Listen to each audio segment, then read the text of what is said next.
Welcome to Questions with L.A. Marzulli. I am your intrepid host, L.A. Marzulli, and we've got a bunch of questions here. And what's really cool about this is every week, no matter how many I do, we get more and more and more, which is great. I promise you I will get to your question. If it's a statement, I'm not going to answer it. The shorter the better. This is too long, but I will read it. Pithy. Make your questions pithy. I promise I'll get to them. So we'll get into your questions and so much more. But first, a word from our trusted sponsor. Noble Gold Investments have made it their mission to stay on top of the most important economic news. 3 bank runs in the last month. These are the second largest and third largest bank runs in the history of our country. The government is taking steps to guarantee all deposits. But folks, that means more money printing. Plus, the Fed is sitting on unrealized losses of $1.2 trillion on their $8.3 trillion bond portfolio. And the Fed will continue to raise interest rates even if they tank the economy. Do you know who are the only ones who are not afraid? The ones that are invested in gold with Noble Gold Investments. Folks, gold is the most stable asset outside of any government control. Thousands have approached Noble Gold Investments to get their hand on gold. Hurry and go to noblegoldinvestments.com to secure your wealth now.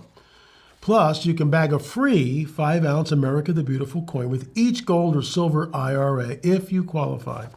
Folks, check it out. Please go to noblegoldinvestments.com. That's noblegoldinvestments.com. We did several months ago, and I got to tell you, I'm really glad we did. Once again, noblegoldinvestments.com. Okay, folks, here we go. Let's get right into it. This is from Kina. Hey, LA, I've been watching and learning from you and the late Chuck Missler for years. Thank you for all your hard work and dedication. Let me stop right there. First of all, Chuck was a mentor to me. I did receive the Gold Medallion Award from Chuck. It was one of the most incredible moments of my entire life. Certainly as a Christian, I sat under Chuck for years, would race, when I had my cabinet shop, I would race, this is like 40 years ago, 35 years ago, whatever. I would race out to my van and turn on 6640 and listen to Chuck Missler every single day at 4 o'clock. And Chuck was a mentor. Years later, when I was working on the Nephilim trilogy, I got the privilege to interview Chuck. And then from there, it became sort of a friendship, and then, you know, there I was on stage presenting at the K-House conference, and Chuck comes walking up with the gold medallion. And it was very amazing to me, but I digress. My question has to do with your past experience in the New Age. In short, I have dealt with demonic activity in the house I rent for the past 5.5 years. I have come against these evil spirits numerous times, for it to leave and then present itself again a month or two later, which leads me to believe it may have a legal right to this house. Exactly. You're not the legal owner. You're not the legal owner. Look no further. So you need to find out who owns this thing, go to the owner and see if you can get the owner to give you permission to do this, which is what you need. A few weeks ago, I was in the basement doing laundry and walked past a room that my landlord uses for storage. I felt the need to go into that room, and in the bins and on the shelves were numerous books on Reiki healing, crystals, and other New Age type stuff.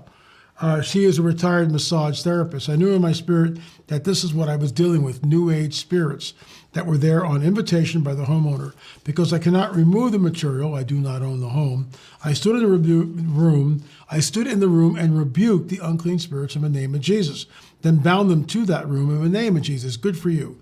Things have calmed down considerably, but I do not feel like the problem is resolved.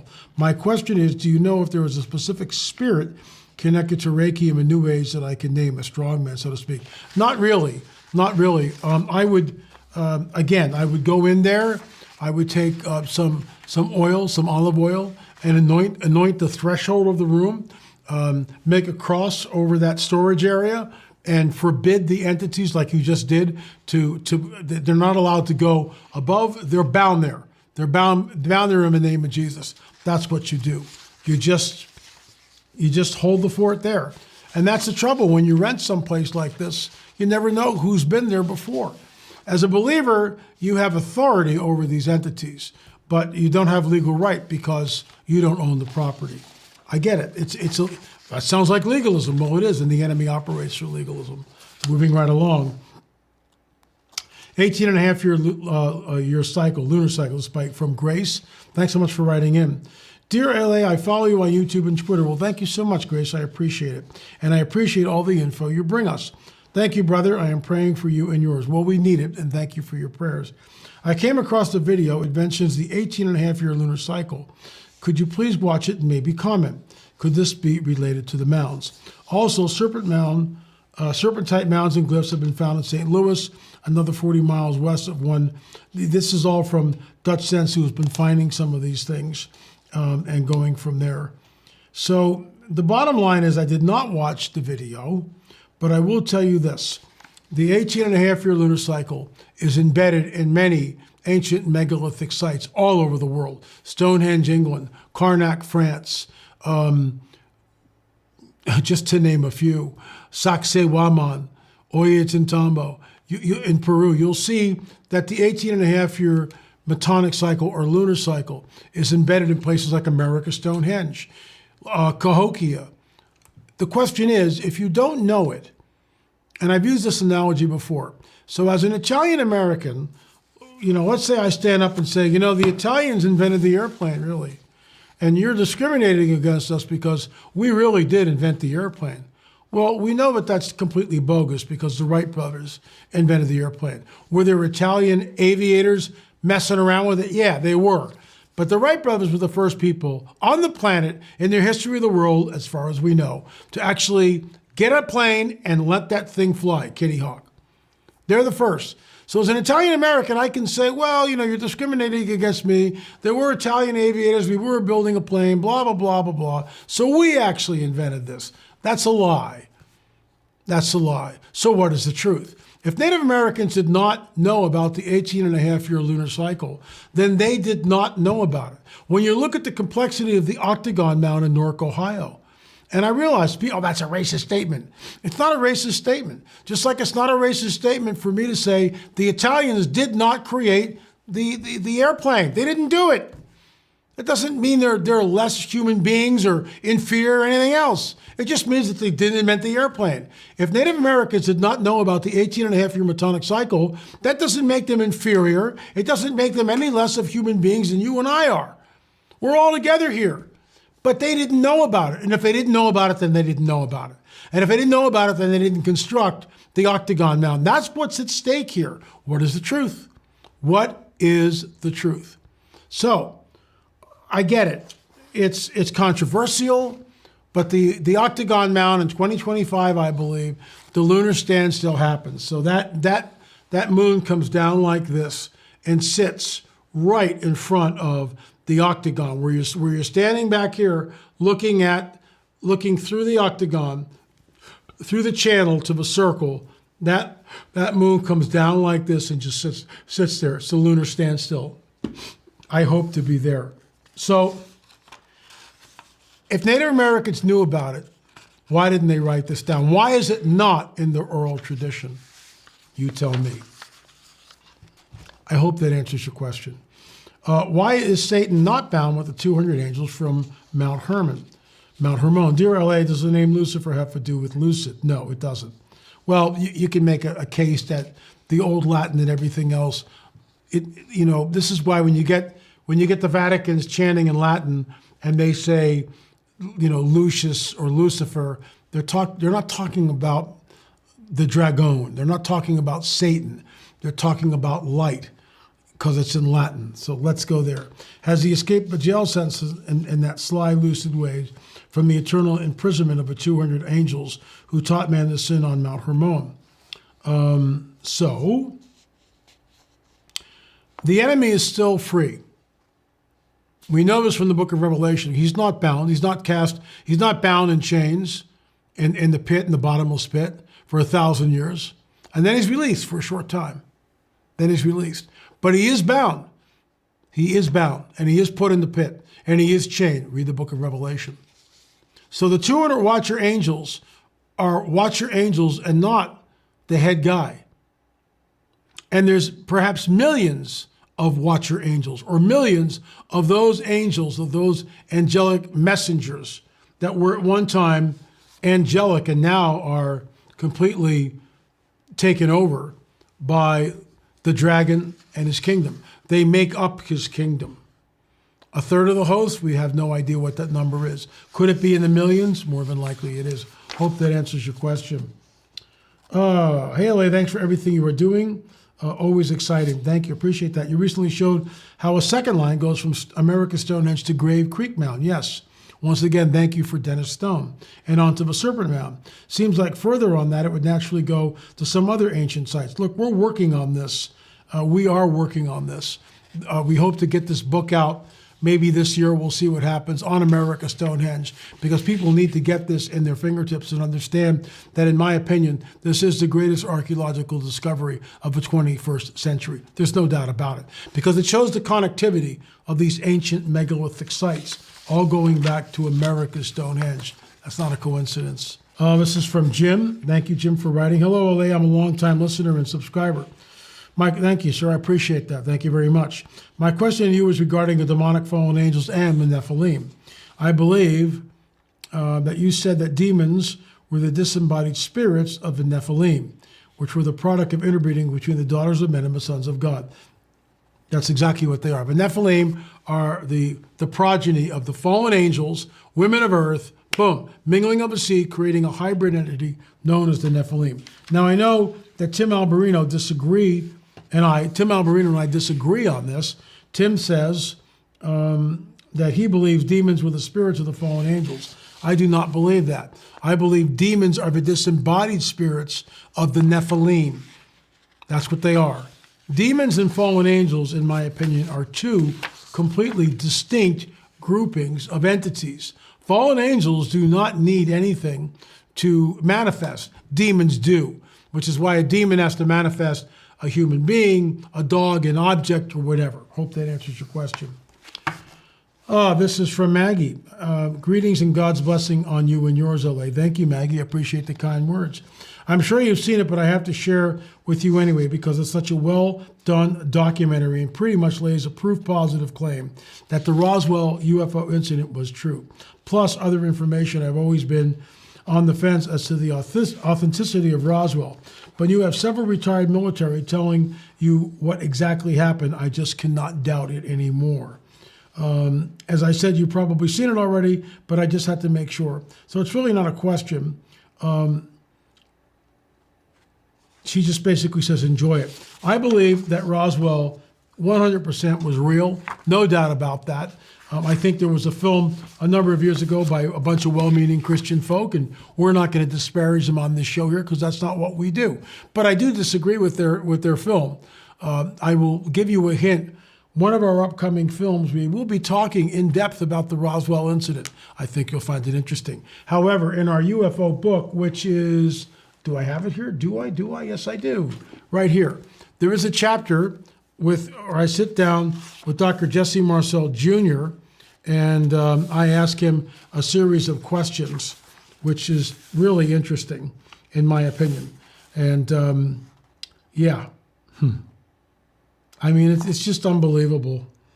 The stuff that we, right here it is. Let me just go back and show you where it is. It says new information from Marzulli, New Mexico, but I sat down with Dr. Jesse Marcel Jr. Remember, Marcel Jr. was 11 or 12-year-old boy at the time where his father came in with the wreckage from the crashed UFO. So I believe that Jesse Marcel Sr. Was the real deal. He was an intelligence officer. To think that he would mistake wreckage from a weather balloon and wake up his wife and son at 2 or 3 in the morning? No. He did not mistake the wreckage. It was the real deal. We've got other witnesses that have come on the record stating that what crashed there was a UFO, and it was a great cover-up. And we will be getting into this a little bit later in one of our UFO films. So number 5, the Crop Circle film, a good time to do this. Crop Circle film is available, streaming.lamarzulli.net, instant gratification. What are you waiting for? Or if you want the hard copy, like many of you do, you can go to lamarzulli.net. We will be bundling all these in a package. So if you want to wait, you're going to we'll get them probably at the end of the year. We'll have all 8 done, but we'll see what happens. This is from Mark. Hey, I hope this finds you well, brother. I'm still fighting this nasty cold there for 2 weeks. Can you take it? And I've been taking vitamin C and Z-Stack and, vitamin D. I get it, but it's really hanging in there. I hope this finds you well. Can you take a little time to explain your theory that addresses the connectedness? I know that's not a word, but you know what I mean, of the alignments between Stonehenge, America's Stonehenge, the Serpent Mound, and the Pyramids of Giza. Well, I'll tell you. Thank you for writing in, Mark. Whoever is doing this, you can only triangulate from the air. And you need to know the curvature of the Earth. Earth is not flat. If you want to believe it's flat, then hire a private pilot and have him fly to the end and show us the mountain range and the ice and all this other stuff. Quit telling us and calling us, heretics and everything else because we don't believe the Earth is flat. It's not flat. It's a sphere. Mondo Gonzalez, our Prophecy Watchers, did a wonderful rebuttal of this. And last month or the month before, Prophecy Watchers magazine, is the Earth flat? No. When you look at a telescope, you can clearly see that everything is a sphere. Everything revolves. The sun is a sphere. The Earth is a sphere. Now, I have flown over the North Pole from Israel. Just saying. And you guys out there who believe in the flat Earth, don't tell me NASA's lying. I get all that. Hire a private pilot. You got the resources. Get a private jet, film crew, and show us. Bring us back the film from the end. But you know what? All you'll do is do this. You'll just circumnavigate the globe. Magellan did it. I digress. Anyway, let's move on. Hey, LA. Theon's here from Australia. Well, thank you, Theon's. His name is, I'm probably butchering that name, but thank you so much for writing in from Australia. Really appreciate that. I found your interviews with Dennis Stone quite fascinating. What are your thoughts on Atlantis? Well, Dennis is a good friend. Again, we are working on a book. Hopefully that'll be out by the end of the year. We'll see what happens. That is sort of ambitious, but it is our wheelhouse, and the alignments are there, and the alignments are incredible. The alignments rewrite history. Now, you can stand up and jump up and down. Right behind me, by the way, is the enigmatic Baal stone. That was found under a collapsed chamber in America's Stonehenge, and it says, to Baal of the Canaanites in dedication. What the heck is that doing there, right? I'll tell you what it's doing there. That site was an ancient Nephilim site, in my opinion. So Atlantis, that was your question. Do I believe Atlantis existed? Absolutely. I believe it was a stronghold for fallen angels and was destroyed in the flood. That's my take on it. This is from Roger. What scriptures was Jesus referring to in Matthew 22:29? Jesus answered and said unto them, you err, because you know not the scriptures of the power of God. He's talking specifically about the passage where the guys go up and say, okay, this woman marries this guy, and then he dies, and then this other guy, his brother, and then he dies, and it goes on and on. This guy's got 7 brothers, and they all die. So who's she going to marry in heaven? And Jesus says there is no marriage in heaven because you're eternal. You're an eternal being. So you're not linked together like you are here on earth. The purpose of marriage here on earth is for a helpmeet and to procreate and to replenish the earth. And say what you want about that. So here we are. That leads us into a whole, chapter and verse on all sorts of stuff that's going on with the abortion phenomenon and everything else. It's unbelievable. But there is no marriage in heaven because we become eternal entities, eternal beings. And so to be married makes no sense. Now, I don't know what's on the other side, and I've got a lot of questions, as I'm sure you do, and I'll just leave it at that. Otherwise, I might get in trouble. This is from Kara Haley. I adore your work and have multiple paranormal stories I need to send you. Well, you could send those to supernatural@lamarzulli.net. This is not the place to send them. Go to supernatural@lamarzulli.net. Thank you for being such a bright spot in the search for truth. I pray for you and your wife regularly. Folks, we need it. The enemy never sleeps, but I digress. Back in the 90s, I was horribly abused by my parents and was placed in a children's home in Anderson, Indiana. The children's home was next to Bronnenburg. It was built next to a Native American burial ground, literally right next door. The other children would talk about our home being haunted. Interestingly enough, there are newspaper articles written in the Anderson newspaper about giant bones being discovered at a farmer's field there in Anderson, about 9 to 12 feet. One of these days we're going to dig something up and it's going to rewrite history in the Lord's timing. My question is, do you think the location of a children's home and then the subsequent campus full of children's homes were built in that location by coincidence? Or do you think we were possibly good sources of energy for what lies beneath the mounds? if these are Nephilim sites, and the late Russ Dizdar and I believe that the mounds are fallen angel technology, Nephilim architecture, Fritz Zimmerman, groundbreaking book, Fallen Angels in the Ohio Valley, the Nephilim Chronicles. Must read if you haven't read it. You can go to my website, L.A. Marzulli, and order it. These are Nephilim sites. They're charged sites. Number 3 in our On the Trail of a Nephilim series talks about this, and you'll see it. You'll see it for yourself. This is the way the game is played. Okay, this is from Virginia. Thank you for expounding on the Kokopelli question. Will you kindly explain to your viewers what Dreamcatchers are and their purpose? The ones who make them and sell them are actually lying about them. Not all of them, but many of them do. The sellers tell the buyer they are here to catch bad dreams and demons. That is actually a lie. Those things, the Dreamcatchers, are a transportation system. They open up a portal. The feathers, when hung over a bed, allow the things to trickle down to one underneath it. So this is why when I was in Orlando a couple of weeks back, there was a woman who was a demoniac, in my opinion, and she came up to the table, and the first thing I noticed, she was wearing a Dreamcatcher, and I said, why are you wearing that? Why are you wearing it? You see, this is the problem that many Native American tribes hold on to these ancient traditions that were taught by the shamans. This is their way. This is what they've done for thousands of years, and they're not going to change. In my opinion, being a born-again, spirit-filled Christian, I don't want a Dreamcatcher within 100 yards of my house. End of story. I don't need to have gateways and portals open. I trust in the Lord. The Lord is my guard. The Lord is my shield. Thou, O Lord, art a shield about me. That's my prayer. So I don't need a Dreamcatcher. I don't need to see anything. I don't want to see anything. But if the Lord allows me to see something, it's for a reason, and it's for the kingdom. This is from Ryan. Hey, LA, I remember I met you when leaving a hotel in Ohio. Had to introduce you and ask your name while you got a cup of coffee. You were working on the burial mounds. Anyway, I have 2 different questions for you out of concern and the other curiosity. First, I'll start with my family member. He and his wife have both been to church. They knew the Lord, but had departed from the faith. Fast forward many years, we'll call him Bob, went to D.C. on January 6th. He came back saying he was so filled with love and had an experience when he got back. He describes it as a vision of receiving his spiritual language. However, since then, in the rise of Q, he has been mixing love and light with the Christ consciousness. We have very lengthy conversations, and I try to turn him back to the Bible. His excuse is it was mistranslating King James as the bad guy that left out so much. Not true.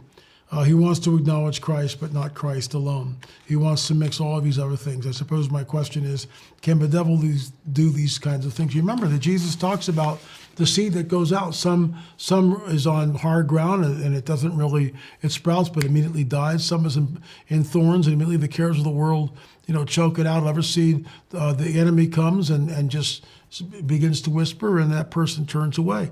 Look, some people believe that you can't lose your salvation. I don't know that. I've pondered over that. I know the different sides of the arguments, but honestly, I don't know.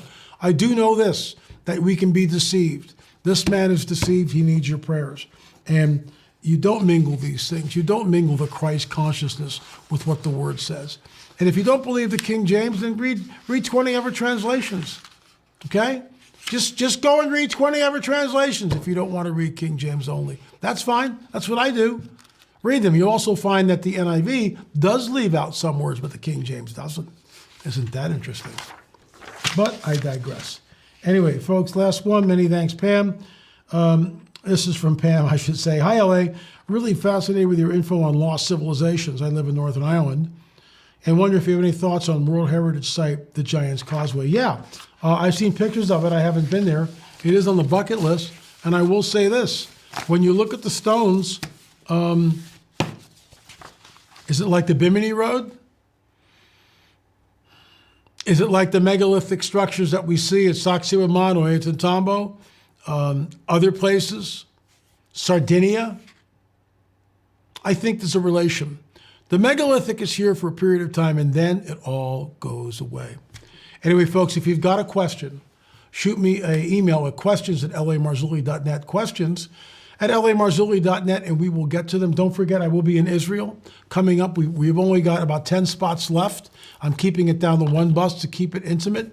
Go to lamarzulli.net.